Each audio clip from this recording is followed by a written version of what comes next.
காஞ்சி நகர் இதுக்கு முன்னாடி எப்பவும் இல்லாத மாதிரி அவ்வளோ அமைதியாக இருந்துச்சு. பயங்கரமான புயலுக்கு அப்புறம் இருக்கிற அமைதி மாதிரி இருந்துச்சு.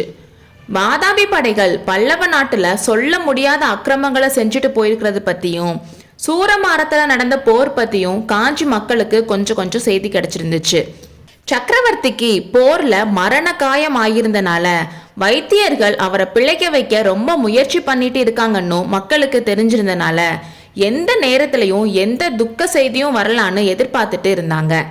மணிமங்கலம் போர்க்களத்துல இருந்து வந்த வீரர்கள் கொஞ்சம் பேர் மூலமா ஆயனரோட கால் உடைஞ்சது பத்தியும் சிவகாமிய சளுக்கர்கள் சிறைப்பிடிச்சிட்டு போனதை பத்தியும் காஞ்சி மக்களுக்கு தெரிஞ்சிச்சு. இந்த சம்பவம்னால மக்களுக்கு சக்கரவர்த்தி மேல இருந்த மரியாதை கொஞ்சம் குறைஞ்சிருந்துச்சு. இப்படிலாம் இருக்கனால காஞ்சி நகரமே கலகலப்பு இல்லாம அமைதியா இருந்துச்சு. அரண்மனைக்கு வெளியிலேயே இப்படின்னா அரண்மனைக்கு உள்ள கேட்கவா வேணும்?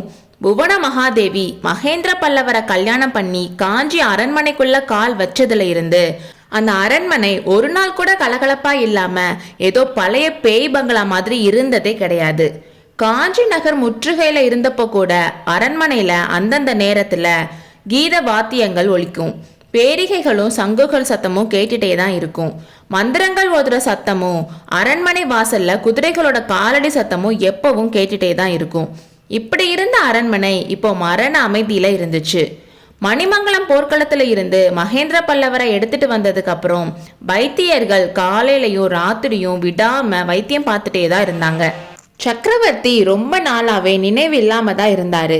சூரவாரம் போர்க்களத்துல இருந்து நரசிம்மர் திரும்பி வந்ததுக்கு அப்புறம் கூட சக்கரவர்த்திக்கு நினைவு வரல. அப்புறம் கொஞ்சம் கொஞ்சமா கண்மொழிச்சு பார்க்க ஆரம்பிச்சாரு.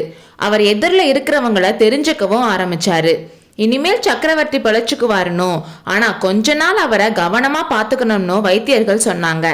மாமல்லரை பார்த்தப்போல்லாம் சக்கரவர்த்தி உணர்ச்சி வசப்பட்டு பேச முயற்சி பண்ணனால மாமல்லரை அப்பா கிட்ட அதிகமா பேசாம இருக்கிறது நல்லதுன்னு சொன்னாங்க. இதனால மாமல்லருக்கு கவலை அதிகமாச்சு. அரண்மனையில மனசு விட்டு பேசக்கூட யாரும் இல்ல. பரஞ்சோதி படைகளை கூட்டிட்டு சளுக்கர்கள்னால நாசமான கிராமங்களுக்கு உதவி செய்யறதுக்கு போயிருந்தாரு. புவன மகாதேவி எப்பவுமே கண்ணீரும் கம்பளையுமா இருந்தாங்க. புலிகேசிய அரண்மனைக்கு கூப்பிடுறனால கேடுதான் விளையும்னு முன்னாடியே சொன்னேன்னு சொல்லி சொல்லி வருத்தப்பட்டாங்க.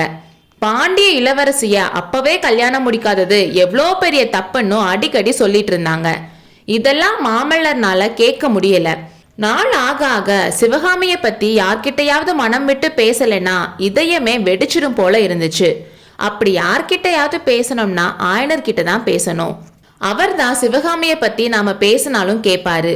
அது மட்டும் இல்லாம அவரோட உடல்நிலை இப்போ எப்படி இருக்குன்னு தெரிஞ்சுக்கணும்ல. அப்பா நமக்கு எப்படியோ அப்படித்தானே ஆயனரப்பாவும். அவரை பார்க்காம இருக்கிறது எவ்வளோ பெரிய தப்பு. இப்படி நினைச்சு ஆயனரை பார்க்கறதுக்காக ஒரு நாள் குதிரையில ஏறி தனியா கிளம்பினாரு. காட்டு வழியா போயிட்டு இருந்தப்போ அவருக்கு தாமரை குளம் ஞாபகம் வந்துச்சு. அவரும் சிவகாமியும் எவ்வளோ நாட்கள் சந்தோஷமா இருந்த இடம் இது. அதை பார்க்கணும்னு ஆசை வந்துச்சு அவருக்கு. உடனே தாமரை குளத்துக்கு போற பாதையில போனாரு. கொஞ்ச தூரம் போனதும் எதிரில் ஒரு பொண்ணு வரது தெரிஞ்சிச்சு. மாமல்லர் வரதை பார்த்து திடுக்கிட்டு அவ கொஞ்சம் தள்ளி நின்னா. மாமல்லர் மரியாதை நிமித்தமா அந்த பொண்ணோட முகத்தை இன்னொரு தடவை பார்க்காம அவர் வழியில போயிட்டாரு.